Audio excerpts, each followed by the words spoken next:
একটানা বৃষ্টি এবং ডিভিসি ছড়া জলে দক্ষিণবঙ্গের একাধিক জেলায় কিন্তু প্রায় বন্যা পরিস্থিতি তৈরি হয়েছে। পশ্চিম মেদিনীপুরে ঘাটালের ছবি দেখছেন, সেখানে চরমে উঠেছে পানীয় জলের সংকট। বিস্তীর্ণ এলাকা ঘাটালের জলের তলায়। নৌকো করে বা ডিঙি চড়ে এভাবেই অনেক দূর থেকে পানীয় জল নিয়ে আসতে বাধ্য হচ্ছেন স্থানীয় বাসিন্দারা। কয়েকদিন ধরে এই দুর্ভোগ চলছে। ঘাটালের বেশিরভাগ এলাকা জলের তলায়, বাড়ির মধ্যে জল ঢুকে গিয়েছে, তার মধ্যেই প্রাণ হাতে করে নিয়ে চলছে যাতায়াত। একাধিক এলাকার বাসিন্দাদের পাকা বাড়ির একতলা এখনো জলের তলায়। কোনো রকমে ছাদের ওপর ত্রিপল টাঙিয়ে তারা বসবাস করছেন। জলে ডুবে রয়েছে রাজ্য সড়ক, তার উপর দিয়েই যাতায়াত করছেন মানুষজন।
হাওড়ার উদয়নারায়ণপুর থেকে হুগলির খানাকুল, জেলায় জেলায় বন্যা পরিস্থিতি রীতিমতো উদ্বেগ বাড়াচ্ছে।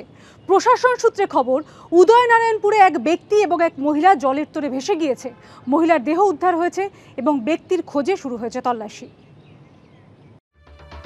বর্ষা আসতেই ফিরেছে জল যন্ত্রণার ছবি। রাজ্যের বিভিন্ন জেলায় উদ্বেগ বাড়াচ্ছে বন্যা পরিস্থিতি। হাওড়ার উদয়নারায়ণপুরে ভয়াবহ হয়ে উঠেছে অবস্থা। প্রশাসন সূত্রে খবর, উদয়নারায়ণপুরে কুলটিকারি এলাকায় জলের তোরে ভেসে গিয়েছেন সুমিত্রা প্রামাণিক নামে এক মহিলা। মহিলার দেহ উদ্ধার হয়েছে। অন্যদিকে শিবানীপুরে ভেসে গিয়েছেন স্বপন সামন্ত নামে এক ব্যক্তি। তল্লাশি শুরু করেছে এনডিআরএফ। কমপক্ষে ১১২টি গ্রাম প্লাবিত, প্রায় ৪০,০০০ মানুষ গৃহহীন।